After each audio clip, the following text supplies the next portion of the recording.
which slices through his chest. Seeing his son dead in an instant, Kangsheng's father screams, calling Ye Tian a monster as his son lies lifeless before him, and his pain quickly turns into fury. He charges up a powerful move, one of their secret arts that Ye Tian recognizes. He's used it before, to escape the deadly mighty ants. But Ye Tian doesn't flinch. He's seen this trick already. The elder's voice cracks with anger as he screams at Ye Tian, furious that his son is dead and blaming Ye Tian entirely. In his rage, his clothes start to rip and the old man immediately rushes towards Ye Tian. Successfully, he lands a combo of punches that damages and pushes Ye Tian back. The old man in his Hulk form shouts that not even Ye Tian's ashes would be enough to calm his hatred, and swears to see him dead no matter what. Suddenly, alarms ring across Linhai base and a loud warning spreads that an assassin has broken in. Guards rush through the halls, shouting to protect the patriarch, but Ye Tian remains calm, finding it amusing that they're only reacting now, after he's already killed the family head. He mocks the Mo family, calling them clueless and slow, then watches as the command is given to kill him immediately. A wave of guards charges in, but before they can attack, a dark figure cuts through the crowd, a shadow assassin appears, and panic spreads fast as the guards get knocked within seconds. The elder stares in disbelief, shocked that Ye Tian is fighting like a top-level warrior and struggling to understand how someone so young could hold this much power. Meanwhile, Ye Tian keeps his focus locked on the elder, studying the hidden technique he's using and wondering how long it can keep him alive.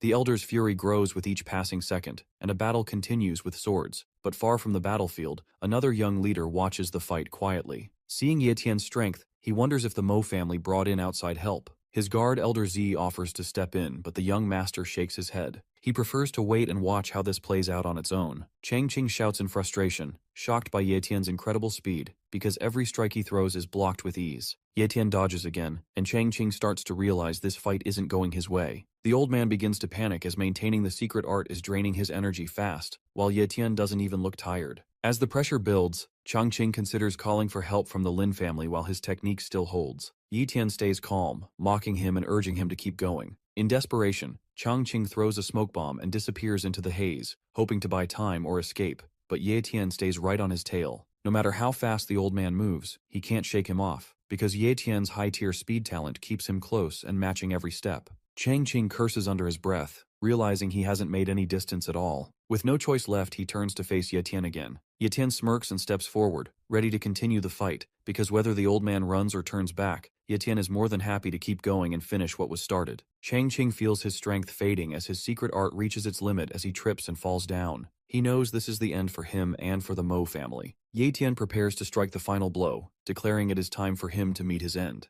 Desperate, Chang Qing drops to his knees and begs for his life, offering Ye Tian a priceless treasure and claiming it is the most valuable thing he owns. Even though Ye Tian gets the deja vu vibe, he is half amused and half suspicious, so he agrees to take a look. Chang Qing spawns some sort of magic ball and asks him to accept it, but as he smirks, Ye Tian immediately falls back. That's when the ball explodes and launches poisonous needles towards Ye Tian. Even though he manages to dodge it, Ye Tian still ends up making a minor cut on his face. The poison hidden within the item reveals just how far the Mo family is willing to go. As Chang Qing laughs, thinking he has finally won and the lethal poison will kill him, Ye Tian calmly activates his healing talent and recovers instantly. Chang Qing stares in disbelief, unable to understand how Ye Tian has so many powerful abilities. Ye Tian simply smirks and sends him off with a cold farewell by shooting the same needle right through the old man's chest, leaving the old man to meet his end in the afterlife. Ye Yu wonders why her brother hasn't returned yet, while Captain Gale Wolf grumbles about feeling like her babysitter. Just then, Ye Tian shows up, catching the captain mid-complaint. The moment Gale Wolf sees him, his face lights up with relief. Ye Tian thanks him for looking after his sister, and the captain curiously asks if everything has been handled. With a calm nod, Ye Tian confirms that it's done, and that from this moment on,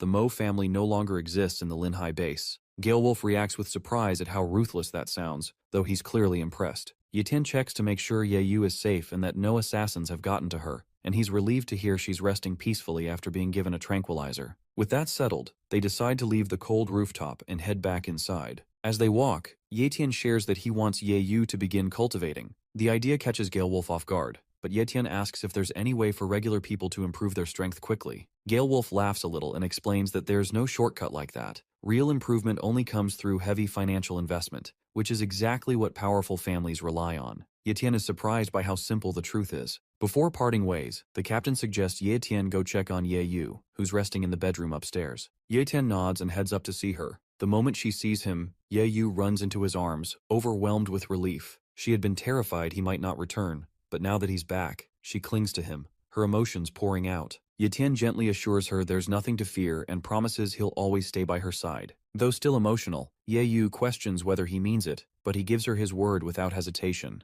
Meanwhile, whispers begin to spread about what happened. News of the powerful Mo family being completely wiped out shocks everyone nearby. People start to wonder just how strong Ye Tian really is, realizing he's far more powerful than they ever imagined. Excitement stirs as the Lin family arrives. Lin Mingji, the young master, walks in confidently beside the powerful warrior Lin Zhe, and their presence draws immediate attention. A servant rushes off to inform a lady about the guests, while others whisper about the Mo family's downfall. Quiet talk circulates about how unexpected the Mo patriarch's death was. He had once been feared and respected, yet his end came so suddenly. The conversation then shifts to the Mo family's most dangerous weapon, the Iron Pearl. This hidden treasure was known for its sinister power, capable of changing the outcome of any battle. Its range was wide, its damage deadly, and it was only ever used as a last resort for survival. Yet despite unleashing it, the Mo family failed. Not only did their opponent Ye Tian survive, but he also turned the Iron Pearl's own gold needle against them, using it to strike down Mo Changqing. What was meant to be their secret trump card became the very weapon that led to their downfall. Rumors begin to spread after the fall of the Mo family. From the mouths of shaken survivors, one thing becomes clear. The destruction was caused by a single person. Judging by the level of devastation, his strength likely matches that of a peak great warrior, and there's little doubt about it. What unsettles everyone even more is that this powerful individual doesn't seem to belong to the Linhai base. Some begin to suspect the Iron Fang base. It's possible they orchestrated this attack on the Mo family as a show of force. The theory gains traction as a deeper concern surfaces. Earlier, the Iron Fang base proposed building a commercial trade route, but information from a spy reveals something more troubling. Near their base, a massive monster is reportedly close to evolving into a king-level threat, a creature so dangerous even the strongest warriors would fear it.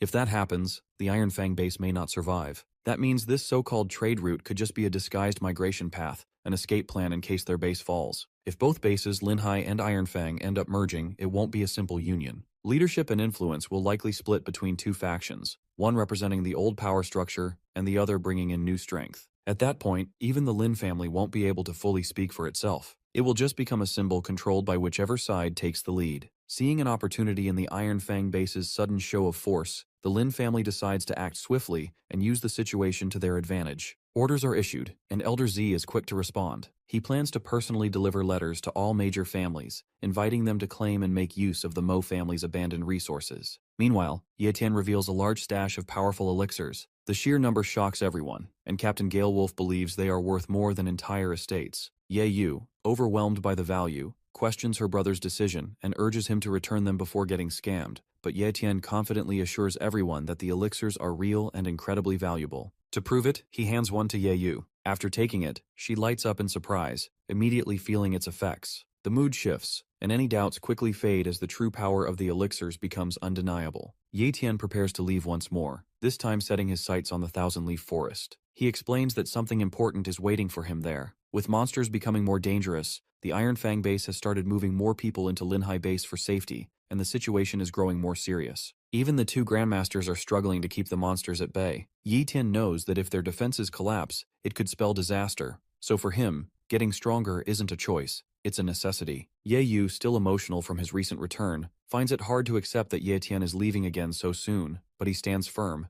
knowing what must be done, and there's no time to waste. Ye Tian gently reassures her, telling her to stay focused on her training. He reminds her to take the elixirs on time and continue practicing the body training technique under the captain's guidance. Ye Yu no DS promises to do her best and tells Ye Tian to be careful, saying she'll be waiting for him at home. Ye Tian smiles, promises to return safely, and turns to Captain Gale Wolf, entrusting Ye Yu to him. The captain confidently agrees, saying that a brother's sister is like his own sister. Just then, he announces that people from the Iron Fang base are arriving, and in surprisingly large numbers. Soon after, the convoy from Iron Fang base makes a loud entrance into Linhai base, and among them is Sun Feng, known as one of the four great geniuses of their younger generation. He's a mid-tier elite warrior, confidently leading the way on a motorbike, and his presence draws attention immediately. People start whispering about his talent. Sun Feng's status window shows high-tier cultivation talent and mid-tier sword skills, and that combination alone puts him above most others his age. Back nearby, Ye Yu coughs from the dust stirred up by the convoy,